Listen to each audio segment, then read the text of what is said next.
Okay, using extracts or the data or the whatever it is, what do you, first of all, if we talk about in the exam itself, what do you recommend students do? And then we'll talk more about this, how we build the skills behind it. But do you recommend that they read it first, or that they read the questions first, or that they do a bit of skim and then extract? What do we say? Manisha's saying an extract sandwich. Questions, extract, questions.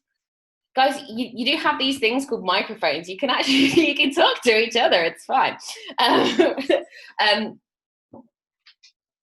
The more things go online, we'll be more redundant. So Manisha, you're saying questions, extract, questions. Why'd you go for that method? Because then thought I'd talk to you because because they know what they're looking for. So they've read the questions, they get a bit of a flavour for it, and then they know what they're looking for in terms of extract. I think I had an acronym, which I've now forgotten, which I'm hoping someone's going to remind me of things that I get them to look for in an extract, but I genuinely can't remember it, what it is, to be honest. But there is one, and I think it's a Tutor to You made one, if anyone knows it off the top of their head. Anyone? I don't think I've seen one for the multiple choice question that's read, but not for the data extract. Oh, well, I'm sure the purpose of this chat then is going to be to make a new one. Go for it. Yes, I feel like you've nominated yourself. There's debates about how useful those kinds of things are. How I always get the word wrong. An acronym, is that what is it? An acronym. An acronym. There we go. There's some debate over whether an acronyms are useful or whether they're not. I think it probably depends on the individual one itself. They love an acronym. I can't remember off the top of my head the read one. I think it's like the E's eliminate. I can't remember. So that kind of makes the point that sometimes you remember the acronym and then you don't actually remember what it stands for. Popsicle and digestive are big ones, aren't they, for paper 3? Okay, so you said question, extract question. Does anyone else do it in a different order? No? Okay. Do you suggest that they close read it if they're going to suggest that they close read it the first time around and really go through it in detail? Or does anyone suggest they skim? I would ask Manisha because she's nodding, but she's also got a biscuit in her mouth. Go on then. I can't see I think it's Jake. Hi, Jake. Sorry. We skimmed past. You mentioned that not everybody might be keen on acronyms and stuff. There is that, like, I'm a maths teacher first of all, and there's that thing of you can't teach problem solving. All you can do is give domain specific knowledge so that they can access the problem solving. So yeah, that's a thing to think about. But yeah, no, I'd have them. I find it really hard to skim read. Like even at uni, they were saying to me, I was saying I was having problem getting through the reading in time. And they were saying, "Oh, you skim through it," and to me, that's just like that just becomes a blur of information. So I find that really difficult. But then the minute I'm given a target, it's okay. So if they could read through all of it once, just at their own pace, and then read the questions, and then go back to it, looking for relevant stuff, maybe with a different color highlighter for what it's relevant to. I've yet to do it because I'm a new economics teacher, but I'm imagining that would help. Is that what people do? Or I like to do it. I like to do it in depth. I like to have a look at what the extracts are about. Like just like read the front line or kind of work out how many extracts I've got or whatever.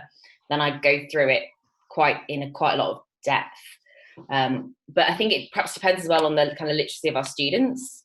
Sorry, do you mean all in one go before even considering what the question is?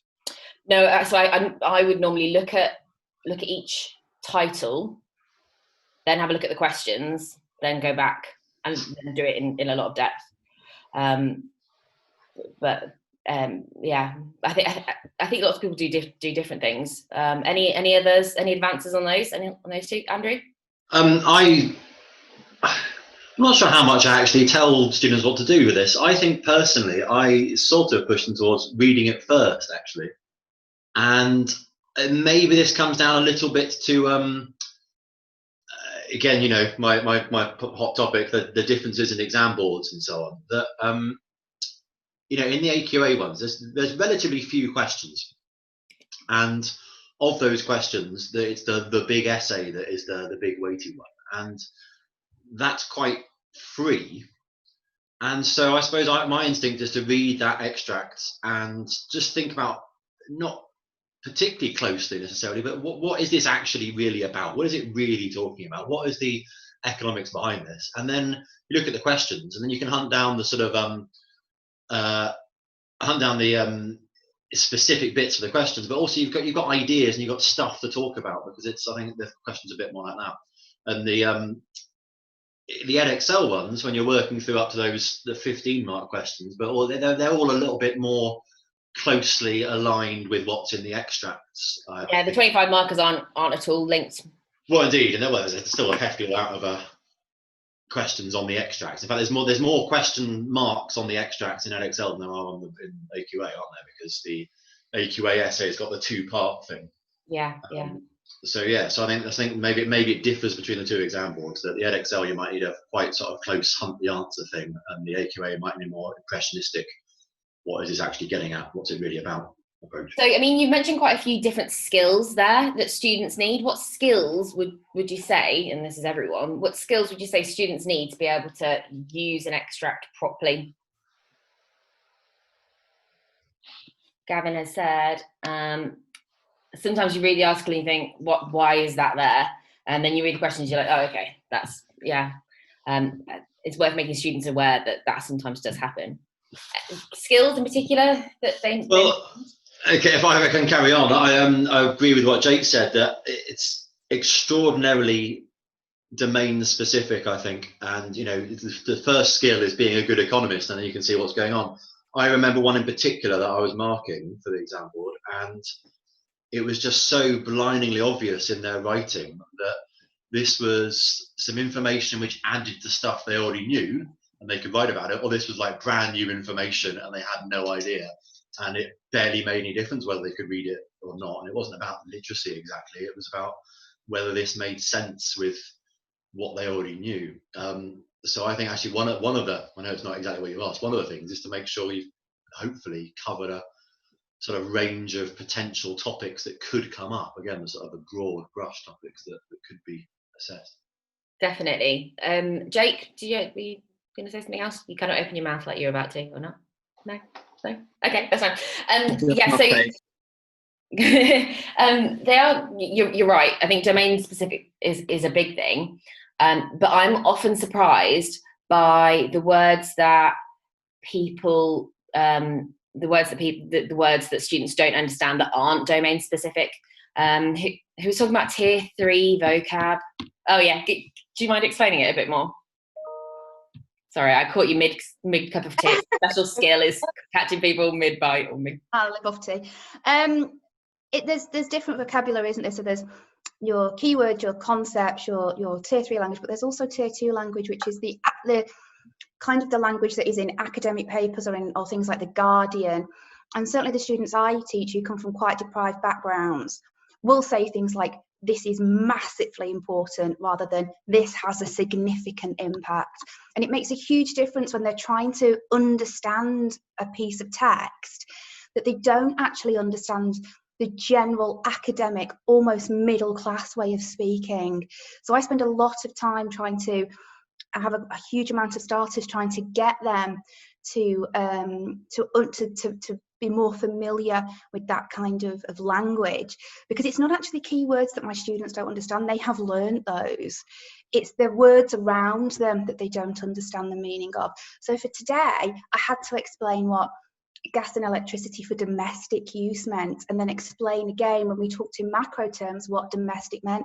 Now to us it seems obvious, and to my own children it seems obvious, but to the children I'm teaching that isn't obvious. And if you don't understand that, you then can't answer that question on elasticities, even though you know your elasticities. We spend a lot of time doing that. I think it's often, I think maybe you even explained it to me the first time, is it's the language that we often read, but we wouldn't say necessarily. It's language that you wouldn't use conversationally. So conversationally, they might be very good at speaking, but because they often don't read enough, they're not picking up on some of that other language. And that is quite difficult. EAL students as well is that comes up quite a lot with. There's been quite a lot of points here. Manisha saying addressing that as a whole school is how far is that our responsibility to teach them stuff? And actually, there's a bit of kind of free rider problem as well going on, that if history are teaching them that, then I don't have to teach them it, and I can get along with what I'm doing. I think so. It's quite, you know, to what extent is that our responsibility? Besides, but obviously then there's the whole, you know, we're teachers and we're there to teach them. But it does become very difficult. Jake? Sorry, yeah, it was just again, as a first-time teacher, so of economics, I was only in NQT last year, and obviously that finished very quickly. So small department, so I'm kind of the one doing the planning. I've got no idea where I'm meant to be up to.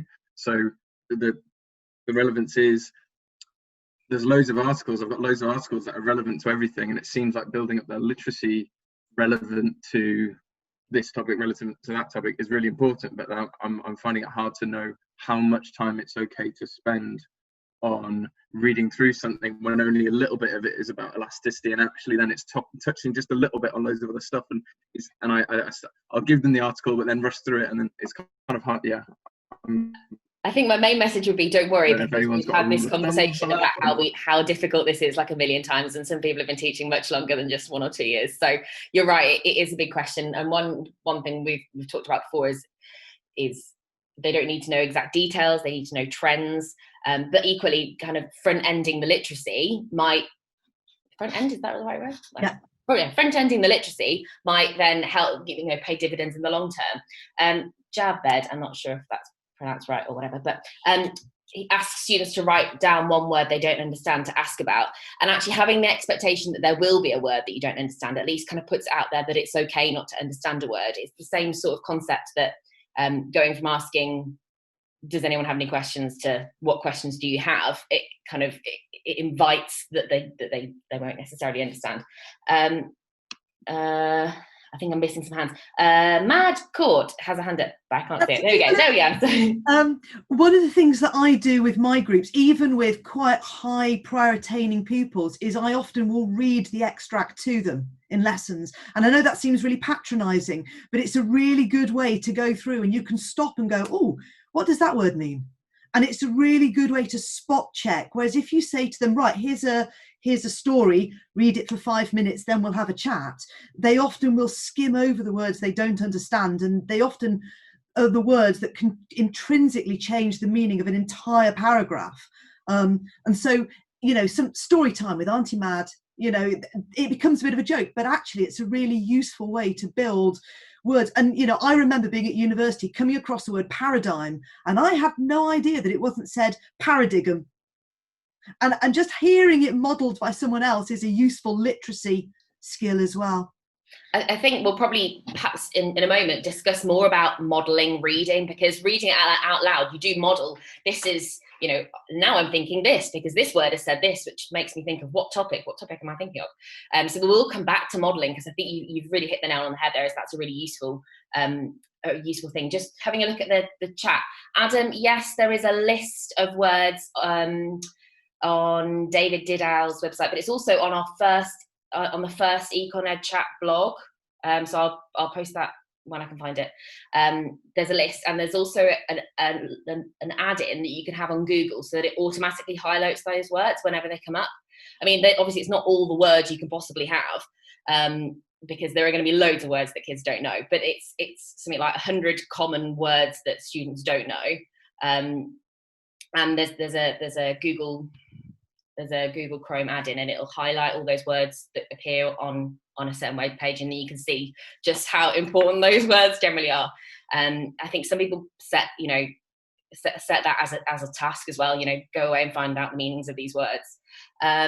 Set articles to read as homework via Flip. So Manisha, you're doing something completely different to Mad, because you're kind of doing it the other way around. We'll probably come back to that in just a minute. Few starters, that'll be really useful to share. Perfect, that'd be really useful. It might be a few days, don't worry, because it'll be a few days till I'll sort myself out anyway. My New Year's resolution is to write stuff up quicker. Manisha's put together all the starters in a free test folder for starters. That's useful. Reading aloud to sixth form, still really, really useful. they don't know what they absolutely don't know what they don't know. And I was talking about red tape for like 20 minutes the other day before realizing that someone didn't know what red tape meant, because you just, hyperbole. You're right. So kind of if we move into a chat on kind of modeling and how we do that. So Andrew said emphasis on certain words is really, really important. And also modeling how we read critically, how we read with a pen in our hand. Something that I think I might have mentioned before, I find really helpful to photocopy. If you're printing something, you're giving them an A4 sheet, photocopying it on an A3, if you can afford it, even if it's just for you, because then at least it gives you space to annotate, particularly if you're using a visualizer, which I do think visualizers make a big difference when you're modeling reading. Annotate the article with questions, then give them a version so they kind of know what to look for. That's a good shout. So you give them the annotated version. Okay, and then I've got examples of it. So I basically consolidated an article, because the articles they get in the exam aren't the full article anyway. So I will reduce the article, and then kind of like as comments, I will make comments, but in the comments I'll put the questions as comments, then they have space to write the answer to the questions. So it focuses where they're looking, so then that helps them to. Oh, I like the sound of that. It sounds like there's someone who does quite similar for history, like a kind of source reading thing that sounds quite similar, that I've been meaning to kind of look into a bit more. Almost always read business studies aloud too. Thanks for sharing. I'm a big fan of Chrome add-ins. Struggle with students who then ignore the numerical data. I'm really sorry. Could you turn the heating off? There we go. My domestic slave. So any tips on using the data and encouraging them to use the data? One thing that's tangential to that, related to what Manisha said, I sometimes give out extracts without the questions in order to do that sort of reading of what's here, what bits of economics are there. And then by doing that, the data is there in the abstract, and you go, okay, what does this data tell us, without worrying about a question? Here it is. What can you do with it? How can you add value to it? How can you transform it? What are the percentage changes? What are the differences? What does it tell you without the question context? So I do that sometimes. That's something that lots of maths teachers do. Jake, you might know the goal-free questions. Have you ever done that with GCSE? Yeah, it's the same sort of the same sort of idea, in that if you leave it free, then they start to think about the stuff themselves, and then it's less of a challenge when they don't know it. They start using what they do know rather than focusing on what they don't know. If they don't think they can answer the question, sometimes they have a panic and kind of just leave it. Whereas, getting them to think of, well, actually, I do know this, so I could write that, is perhaps helpful. You say you ban highlighters, Mad.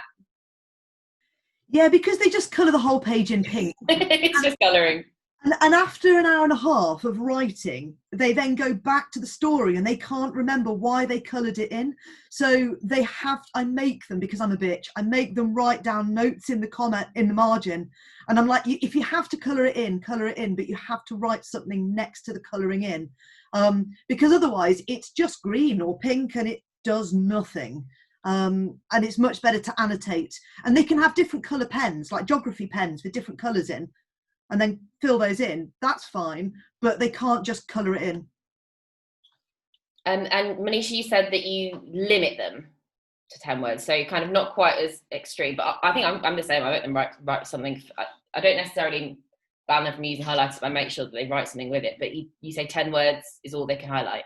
So they either highlight 10 words, or they reduce the entire article to 10 words. They don't have to be a sentence. It's literally just 10 words that help them to explain to someone else what that article would then be. But I think we talked about Magenta Principles a few months ago, and it's one of them. September, I think it was. Yusuf, and then I'll come back to Adam. Yeah, no, I'm totally with that actually on the highlighters. So it was only really this year that I've tried to slightly change my approach for that. I thought about reading, so particularly with the year 12, you can kind of start from scratch with them. Again, I've done the same thing with highlighters. I'm really not a fan.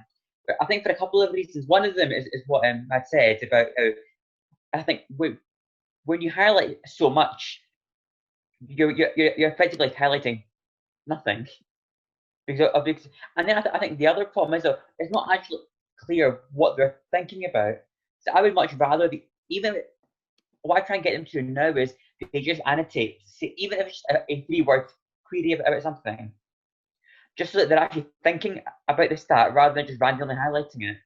And I think then when you actually plan their essay, it becomes much easier. So for example, let's say they're reading an article about, like, I don't know, like saving rates increasing due to lockdown. So if they see a quote about the saving rates, if they write something in the margin, something like spare capacity or Keynesian supply curve, I think that then when it comes to actually writing the essay, it's much more useful than just highlighting a random statistic. And actually, it doesn't really take any longer, but I think it means they're thinking a lot more actually about what the extract actually means, rather than just, well, this vague stat sounds somewhat useful. It's almost like you're encouraging them to note down the theory that it relates to rather than that it exists, because the theory is what they, the theory is going to be the thing that triggers them to need to write it. They're only going to need to write it because they're applying it to a certain concept. So by writing kind of which bit of the spec almost that it relates to, it's, they're focusing on what it's an application of rather than the information itself. Am I interpreting that right? Yeah, I think so. And I think when it comes to them actually writing their essay, that's what they're going to have to do. They're going to have to look at, well, what do these statistics or data points or quotes, and how can we relate that to some sort of economic analysis? So you have to relate, well, why does that actually matter?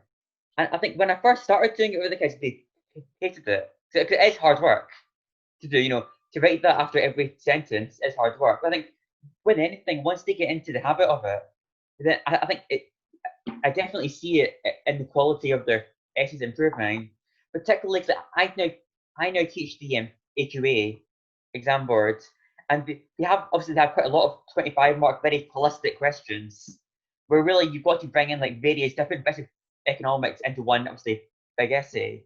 And I think it really helps them to kind of relate different parts of the spec or different topics all together into one kind of holistic argument, which is obviously the aim of the game, to get top end marks.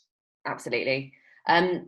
Matt has said that when it comes to data, I've lost your comment. So spotting key patterns in figures and the tables before looking at the questions. Oh, that's interesting. So you're making them look at the data before they have a go at the questions. I wonder if that might be a better, that for the data, looking at it in detail before the questions, but the extract not looking at it in detail perhaps might be a good compromise, because if you I found that once they've looked at the questions, you're right, they do just ignore the data. They forget why is it there. And then what lots of people are saying about making them write their own questions about an extract, but also making them write their own questions about data is helpful too. Or reduce the article to 10 words. That's one of the magenta ones, I think Manisha was saying. And the 4 colour pens, something your colleagues do in business. I've used the 4 colour pens in like sample essays, exemplars, and also I think someone mentioned using it in the Economist articles because they tend to set it out nicely like an essay. But I've never done it in an actual extract before. I'm intrigued by that. Will saying that using Google Docs comment function, and the same on Word has a comment function as well if you're on Teams, is a good way of meaningfully interacting with the text, because each chunk is highlighting that has to have a comment or a judgment. And you can also highlight multiple bits for multiple purposes, so you can add more than one comment to like chunks overlap, that you can kind of do it that way, because it has to have a comment or a judgment automatically. That's a really good shout actually.